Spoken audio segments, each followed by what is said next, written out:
Hi guys, welcome back to the channel. My name is Jason and I'm your watch guy today. We are coming close to the 11/11 sale. We've just got a couple of weeks left and I thought, what would be the perfect way to ease you guys into that sale?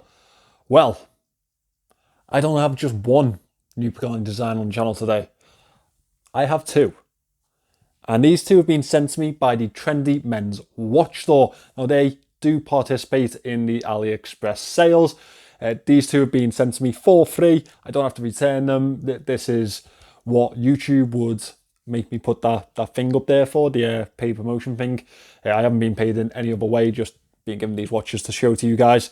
Now, a little bit more housekeeping. I have an affiliate link in the description. If you'd like to pick one of these up, please use that. It does help the channel a great deal.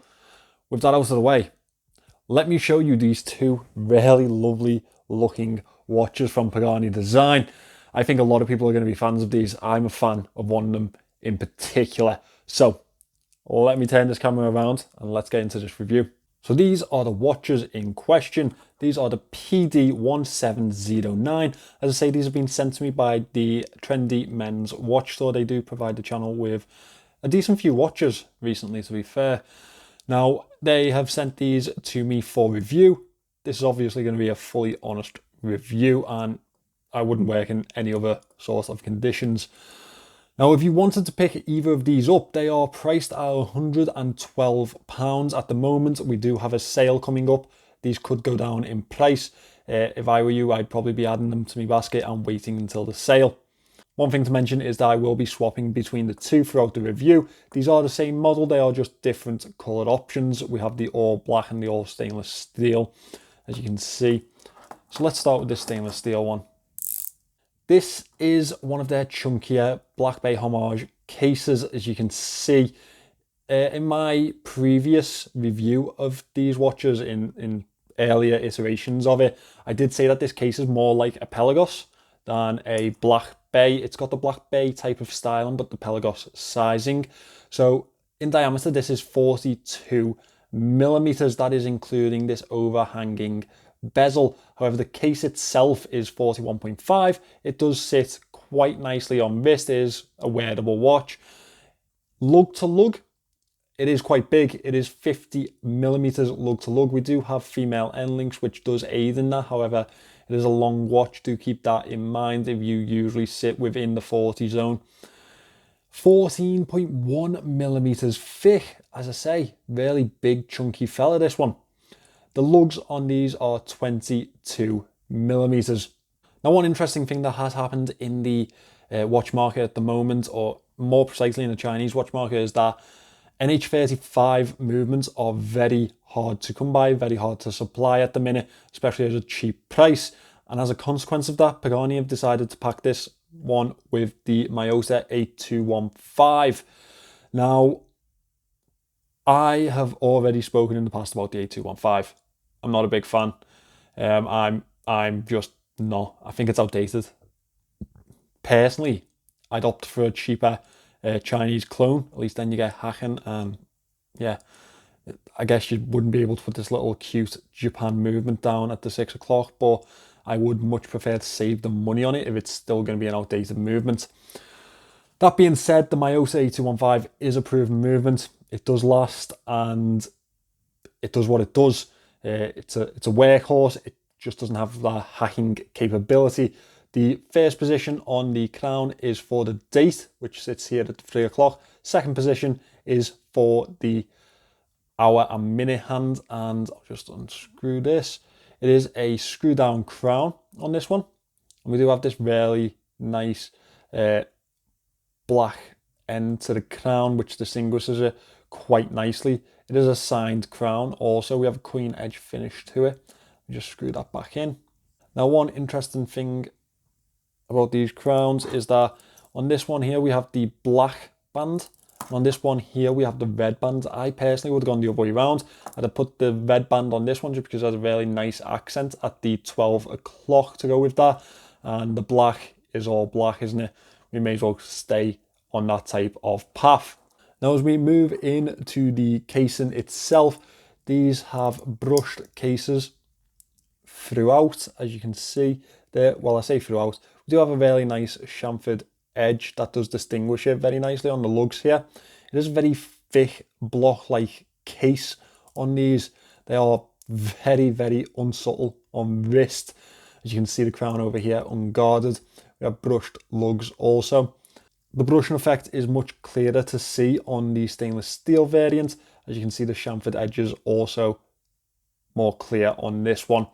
Now, the case back on this one is not a display case back. Pagani Designs seem to be moving away from these. However, I probably suspect that on this version, it's because they haven't got the NH35 in there. They've got the Miyota and they kind of want to pack that away quietly. Otherwise, still has the usual information on the outer edge of that case back, that screw down case back. Now, the bezel on this one is a unidirectional bezel. It does have a slight bit of play in there, just a little bit of back play, a little bit of side to side. The stainless steel bezel on this one really does match the casing very well. I think that they've done a good job with matching that up, and I do like the red accent at the 12 o'clock with this loom pip in the center. I just would have liked if they matched that crown to it. I think that would have had a really nice addition to this watch. That would have been a really nice addition to this watch.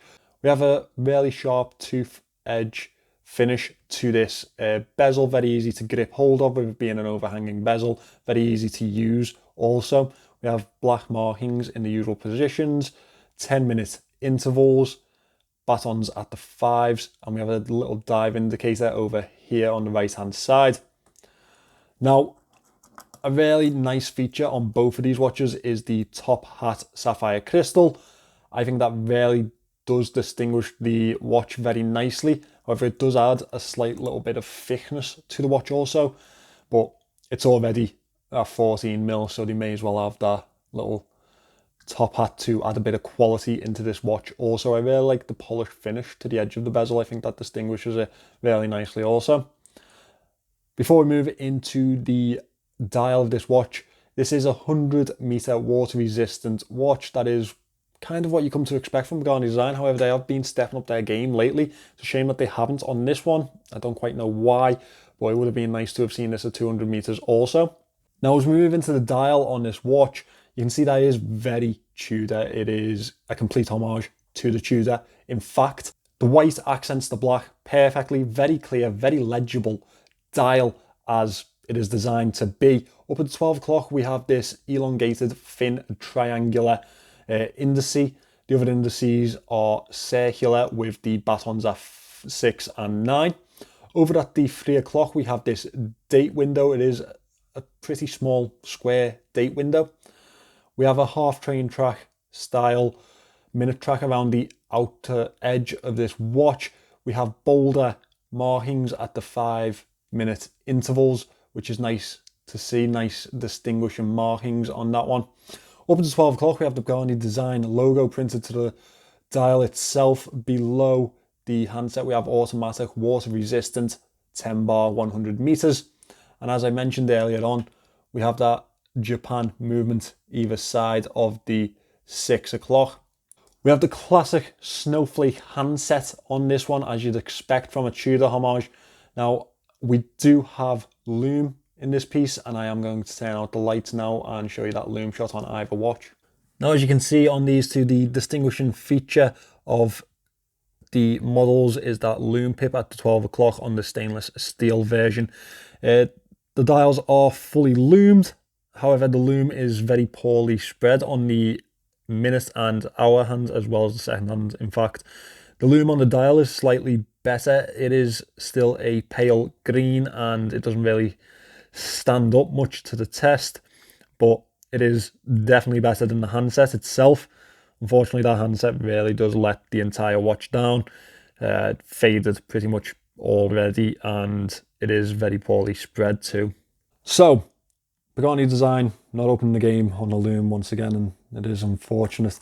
Let's move on to the bracelets on these. We do have a rivet style bracelet on these, and I quite like that style of bracelet.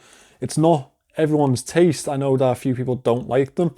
However, I am a fan, to be fair. We do have screw links in these, and the screws have held up quite well for me.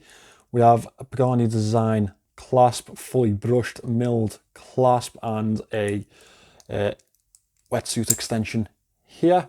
3 levels of micro adjust on this one, which is acceptable. I guess I would like to see 4, but 3 is pretty acceptable on any sort of watch. Female end links, solid end links on this one.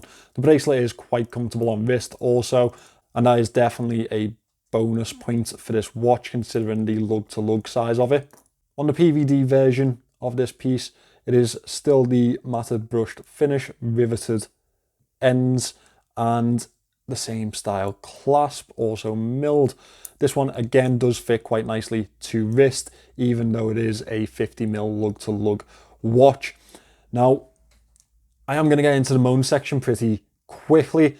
First of all, I'll pop them on wrist so you can see how these look on my 6.2 inch wrist. So first of all, this is the Pagani Design homage to the ceramic Black Bay, I believe. I don't think it's the PVD, as that has white indexes on the bezel. I think this is a homage to the ceramic. As I say, those end links really do save this watch. They really do make it wearable, even for someone with smaller wrists like myself. My personal favourite of the two has to be this stainless steel, all steel version. I just think that really goes well with the design of the watch. I think that it's an absolutely beautiful matching for this piece. I think that the bezel goes so nicely with the case, especially with the brushing, or the rather thick brushing on that bezel really does match up to the case and bracelet very, very well. Now, let's talk about those moans, because there are moans, there always are, aren't there? First of all, is it really a Black Bay homage? I don't think it is. Now, if you haven't experienced a Black Bay in person, it is a tool watch. It is a very clear tool watch. However, the casing to the Black Bay is somewhat elegant. It's a more fine to form type of piece than the Pelagos. The Pelagos is an all out and out dive watch. The Tudor Black Bay is more of a desk diver, a skin diver. It's just a nice tool watch. And I think the casing really does take away a lot of the Black Bay homage on this one. I think that you'd kind of call this one a mashup over a homage. I think that this is definitely a cross between the Pelagos and the Black Bay. Definitely the Black Bay styling. However, the casing does not fit to form. Now, another moan is this pricing, £112. Now, if it was an NH35, I could kind of argue that it's more premium than their usual pieces, so maybe that is why they've upped the price. But for the Miyota, I just don't see it. I wouldn't pay it myself. I'd definitely wait for the sale if I was really interested in this one, just because, well, Miyota, I want an NH35 in this, I really do, which is unfortunate because I think that would have really boosted this watch. Thirdly, the crown colours, I just think put the red with the red bezel and the black with the black and you've finished this. I think they definitely got them the wrong way round for me. I think that would have added a real nice piece of stylistic character to this crown, to this watch indeed. Fourthly, I'm getting deep here. The bezel is pretty light, has some back play, and is only 90 clicks. I hate a 90 click bezel. It's useless to me. 60 or 120 for a diver, 120. It's a little bit of a disappointment because they've done this before and people moan about it, but they've done it again, so they're kind of not listening. I would have liked to have seen a 120 click in this, to be fair. If not 60, it's just the right way to go about it. And finally, the date window. Now on both of these models, you can see that the date window is absolutely tiny, and it kind of just, it ruins the dial, I think. I'd have probably just gone with no date window and have the ghost position on this one. I just think that that window isn't needed for one. You know, just make a no date variant. That'd win for me. Secondly, because of the Miyota movements in this, dates on those are only tiny. I ordered a clone of the Miyota a few weeks back. It turned up today. Dates are tiny on that too. It's a feature of the Miyota. and it's not a good one because it really does kind of take away from the design of this watch, and it drags the date into more of the center than the 3 o'clock position, which is a real shame for me.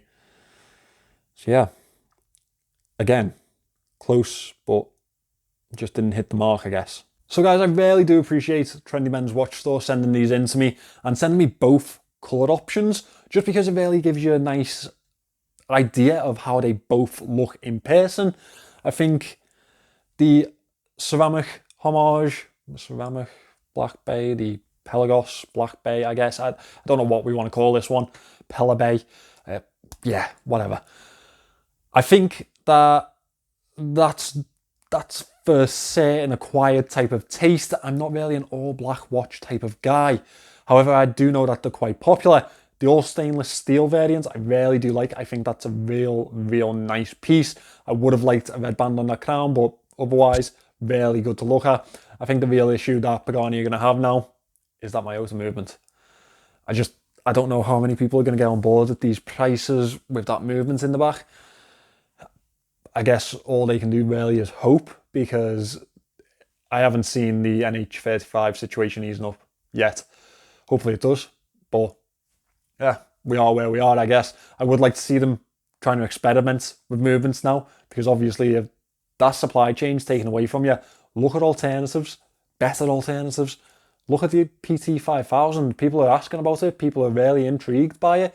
And that's because it offers a lot of value for what it is. So maybe that's the way for Pagani Design to go at the moment. I personally think that's the way for them to go. So again, thank you to Trendy Men's Watch Store. If you'd like to pick either of these up, the link is in the description. Remember, the sale is coming up very soon. Maybe worth waiting that one out. Thank you for watching this, guys. Please remember to subscribe to the channel, and I will hopefully see you in the next one.